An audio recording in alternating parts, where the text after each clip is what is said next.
বিসমিল্লাহির রহমানির রহিম। প্রিয় নেতৃবৃন্দ, সহকর্মীবৃন্দ, সকল শরণার্থীগণ, আসসালামু আলাইকুম।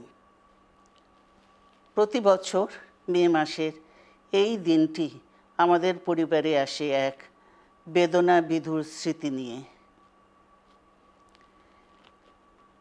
এই দিনে শুধু আমাদের পরিবার নয়, বরং সমগ্র দেশই হয়ে উঠে পড়েছিল বেদনার্ত ও অভিভাবকহীন। আমাদের প্রিয় মাতৃভূমি বাংলাদেশের জন্মের সাথে জড়িয়ে থাকা এক অবিচ্ছেদ্য নাম শহীদ প্রেসিডেন্ট জিয়াউর রহমান, যে চট্টগ্রাম থেকে স্বাধীনতার ঘোষণা করে তিনি এ দেশের সাথে তার নাম অবিচ্ছেদ্য করেছিলেন।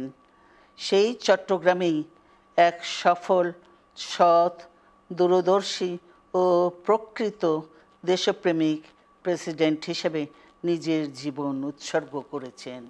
এদেশে গণতন্ত্র, স্বাধীনতা, সংবাদপত্র ও বিচার বিভাগের স্বাধীনতা, স্বনির্ভরতা ও উন্নয়ন এবং নিজস্ব জাতীয়তাবাদ সৃষ্টির অনন্য রূপকার শহীদ জিয়া। ডিজাইন, এলিগেন্স, বিউটি, সেরা পণ্য সবার জন্য জেভিকো। যে গণতন্ত্র প্রতিষ্ঠা আর সার্বভৌমত্ব রক্ষার লড়াইয়ে তিনি শাহাদাত বরণ করেছেন, সেই গণতন্ত্র নিরবচ্ছিন্ন যাত্রা আজও বাধাগ্রস্ত হচ্ছে প্রতি পদে পদে। খুব শীঘ্রই আমরা বাংলাদেশকে গণতন্ত্রে পুনঃপ্রতিষ্ঠিত দেখতে পাব। এই হোক শহীদ জিয়ার শাহাদাত বার্ষিকীতে আমাদের অঙ্গীকার।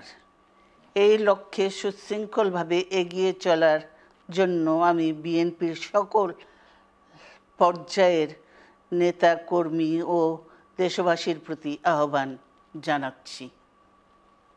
মনে রাখবেন, সবার জন্য গণতন্ত্র ও উন্নয়নের মাধ্যমে সকল সমস্যার সমাধানের যে রাজনীতি শহীদ জিয়া রেখে গেছেন, তা বাস্তবায়নের মাধ্যমে তার প্রতি শ্রদ্ধা জানাতে হবে। আমরা তার বিদায়ী আত্মার মাগফিরাত কামনা করছি। আল্লাহ হাফেজ। বাংলাদেশ জিন্দাবাদ।